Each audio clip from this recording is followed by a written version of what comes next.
Gamerdude 2088, and welcome back to another episode of Back to Square 1.1. And in this episode, we're going to be talking about the scenario, the rooms again, because they're so important, and status effects. So we're going to start off with the scenario. It's just using a like a friend rep to clear this boss floor pretty easy in the scenario. Gotta get that. Well, actually, this was the mentor rep, not the friend rep, to be exact. But what's going on currently? It's Elias running her mouth. Alright. If you have noticed by now that every time you have completed one of the scenario maps, they give you something at the very end. The first stage gave you Lucian, the Light Elven Ranger. The second one gives you Lapis, the Water Magic Knight, which is pretty OP when you first start off in the game. She kind of falls off later on and then kind of comes back even later. But she's a great monster for you to have. She's a natural 4-star. And like I was saying in one of the earlier videos about devil mining your Nat 4s and Nat 5s, this monster you don't want to waste devil mine on. You want to hold off on her. She's not that important. She doesn't really need devil Lapis, the Water Magic Knight, that is. But moving on to the scenario map. So we just got some room selections once we get past all of this dialogue. And if anybody said they wanted me to read this, the only reason why I haven't been reading them in the last, I haven't read anything in the last episode or in this episode, is because I'm doing this like right back to back to get these first episodes ready for the next coming weeks. So if anybody actually do want me to read the dialogue, I can, but that can make these videos even longer. And I kind of don't want to go for that. I actually just want to get you guys the best content possible. So you got all these nice little scenario maps ending at Chiruka Remains. And you get something once you complete all 7 stages on each. We just got those rooms there. The next one is my White Lagoon. We get energy and mana stones, which is good once we complete this stage. So that's pretty cool. Mount White Lagoon is going to be a real important place that I'm going to explain. Maybe not in this video, but in another video. Oh, and we have Kairos Dungeon open. So yes, that's good. That's good. We're going to need that. But for these scenario maps, this is where you're going to start off getting your rooms from. Here at Garen Forest, as you should know from the first episode, I believe. You get your energy 2 set here at Mount Sis. You get Fatal, which is a 4-set rune, and we explain that shortly. And then Blade, which is also a 2 set. And Mount White Lagoon, which we currently have open, gives you a 4-set Swift. And we're gonna just go into some of the rooms. Like now, since we have Lapis the Magic Knight, we have the Fatal runes on her, which are a 4-set, which when you get attack plus 35% for the 4-set bonus, which is located in this area. It tells you there. And then it shows you that you have the bonus, which only leaves you 2 slots to get a 2 set in. And I don't think we have. No, we don't. We could. And these blade runes give you a bonus of 12% crit rate, and these are a 2 set, which it says here as well. And you can actually just go through all of them. It tells you the set, gives you the bonus, through all the different rooms from everything that is in the list. You can go through and look through all that. But most importantly, we just got these. We're gonna probably put this on something. This question mark, you can click this and it tells you the runes and exactly a description of what the runes do, what they provide for your monsters, and it has them for every rune that you can get in the game. It explains in vivid detail of all of what you can get on each rune and all of the whereabouts for that. So we remember that to click this icon to read more details on the runes so you can learn more of that cool stuff. So we're not going to equip those yet. We're just going to continue on with the next little portion, next little portion of, well, the rooms themselves. We're going to talk about them maybe in every episode, or just briefly in every episode until we get more in depth into what the rooms provide for you.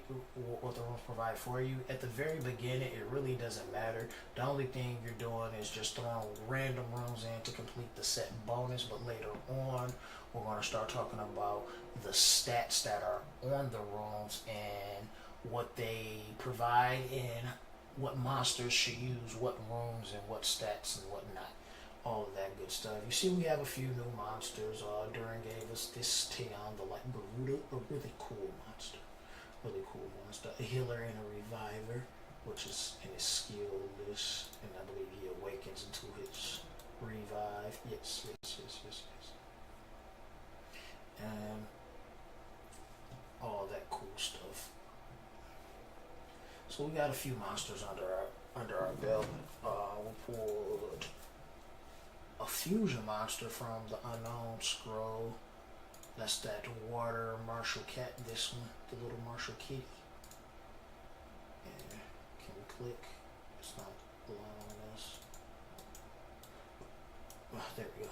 Got a Lone Press, which helps you get the Maz fusion. And she's a standalone monster, which is pretty cool. So we want to hold on to that. And any monster that you probably want to check your monsters every time you get a new monster to see if it is a fusion monster material. Because if so, you want to hold on to that monster. Keep those monsters, don't feed them, even lock them to make sure you don't feed them, so you can have them for fusion material later. Because sometimes you might run into a problem where these easier to obtain 3-star monsters are pretty difficult to obtain. So you definitely want to go through all of that. But for our final area of the game, we want to talk about the stat effects. That is something that's pretty important. If I can remember where it's located, I believe it's in the options. I believe it's in here somewhere. Not the options, but the help. Oh yeah, the help tab does kind of give you like a rundown of some of what you need to know in the game.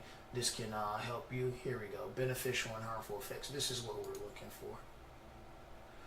Now, in here, it gives you a list of all of the harmful effects and the beneficial effects and what they do. And so when you see these icons, you can kind of know what they are. And I'll give you a quick briefing of each one. The first one, stun, which makes you lose a turn. If you're stunned. Freeze is pretty much the same thing. It's just called something different. We got the defense break, or rather decreased defense, but we call it defense break. And then the decreased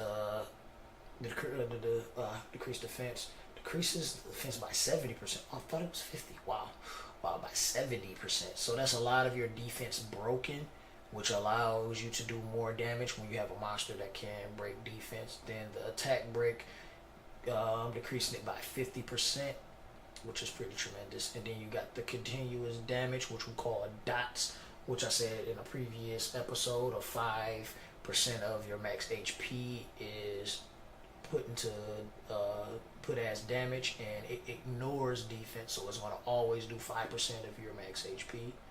Then you have the decreased attack speed, which makes your monster in the turn order move slower by 30%. Sleep is just the same as stun and freeze. Those are inability effects, not just harmful effects. Inability effects, because you can't do anything when you're under those effects. But unlike freeze and stun, sleep, you'll lose that turn or whatever amount of turns that it's provided. But if that monster is attacked, they wake up from the sleep. Even though they did do that new little patch with the succubi not being able to wake things up when they attack, so that's pretty cool. But anyway, then now you have the increased chances of missing, which is called glancing hit, which right here it says, so you have a 50% chance to miss the attack, which you will still do damage, but it decreased by 30%. And then it says additional decrease by 16% if you have the attribute disadvantage. Now, I don't know all of these by heart off the top of my head, so this is why it sounds like I'm like, wait, let me read. Do I know what I'm talking about here? So I'm just kind of explaining from what my knowledge is of it, and then reading to make sure it's clear for you and concise for you to understand. And then we have the unrecoverable, so pretty much an HP recovery block. So when a monster go to heal, if they're under the effect of unrecoverable, it will not happen. You can't heal when you got that effect up. And then the bomb, which detonates after whatever amount of turns is left on the bomb. So once that turn is over with, the bomb detonates, it blows up, does a ton of damage, and it ignores defense. Then you have provoke, which makes the monster that's under this effect attack only the monster with their first skill only to the monster that provoked them. Then we got beneficial effect block, so when this is up, you can't give yourself any beneficial effects. And then silence, which pretty much puts your skills on your monsters on cooldown, but not the passives. It doesn't do anything for the passives, but then when you're under the silence, that's what happens. And then brand gives you an increase of 25% damage when a monster is under the brand effect. So with a brand and a defense break, that's a lot of extra damage to have. And then Oblivion pretty much cancels monsters that have passive. If they have a passive, the passive is not in effect once Oblivion is up. And now for the beneficial effects, you have the increased attack, which gives you 50% more attack power. You have the increased attack speed, gives you 30% more speed, so you get those turns faster. Then the increased defense is 70% more defense, so you're more tankier. You can take more hits unless an attack ignores defense. Then you have immunity. With immunity, you're pretty much immune to all harmful effects. Nothing can affect you as long as you have immunity up. Then the reflect damage says returns 30% of whatever damage that's dealt to you. So 30% of that damage will be dealt back to the monster that dealt the damage. And then you have the increased crit rate, which give you a 30% more chance to land critical hits, which can be really beneficial for your attacking monsters or your attackers or whatever. And then you have the recovery, which is like a regain of your HP. So every turn you'll get 15% of your HP back, as long as you have the recovery up. Then you have shield. The shield will absorb a fixed amount of damage. So the shield has its own HP bar, which it will absorb the incoming damage, which will not harm your HP. So once the shield HP bar is depleted, then whatever the remaining damage may be, if there is any remaining damage, that will go into your HP. Okay, I think I explained that clear, hopefully. Then counter, which if you're attacked, then you will counter attack. And it says counter and inflict 70% of the attack power as damage. Okay, so 75% of your attack power goes back as damage when you counter attack. and then invincibility. So the invincibility is pretty much what it is. You're invincible. You can't be harmed by anything. You can still be debuffed, but as far as damage go, nothing affects you. And then increased critical resistance. This gives you a 50% chance to not get hit with a critical hit. So that's pretty cool there. And then endure pretty much saves you if your monster were to die. So if they lose all of their HP, endure keeps you pretty much at 1 HP, so you won't die as long as you're under that effect. Then you have defend, take 50% of the damage. So the monster that uses defend on the other monster, that monster will receive no damage, and then the monster that uses the defend will receive 50% of the damage instead. So that's kind of how that works. And then you have the rune shield, which is different from the other shield, but they can work together in conjunction, which makes your monsters even more tankier. And then it says a rune shield will be created on the allies, absorbing damage equivalent to 15% of the HP of the monster equipped. So for your tankiest monsters, you could equip them with shield runes, which is a 2 set. So you can have 3 of those 2 sets for all your slots, which will give you 15%. In theory, you can do that. And 15% of that max HP as a shield, which will make that shield really strong. Then you have soul protection. So if a monster were to die under soul protection, they will be revived back to life with 30% of the HP that they have. So this is kind of the rundown for the beneficial effects and harmful effects. We want to dig deeper into the runes some more as we go along, and as for what the scenarios are like, the real big focus on that. And in a later episode, maybe the next episode or so, we're going to start talking about carols. Since we got it open, which you have to be level 8 to open this up. Ooh, somebody got a secret dungeon. Since you got to be level 8 to open this up, we're going to do a little bit of carols farming, and we're going to talk a little more about what it provides and how it can benefit you, and when you're fully ready to commit to it. All of that good stuff. This is the Gamer Dude signing. I hope this has been beneficial to you newer players in the game. I know a lot of what I want to explain is going to kind of be chopped up, so hopefully you guys don't make any mistakes before I tell you, like, don't do that, or wait to do that, or maybe you should do that. Those kind of things. Much love to you guys. Thank you for all the support, for everybody that's been supporting this reboot of the Back to Square One series. And oops.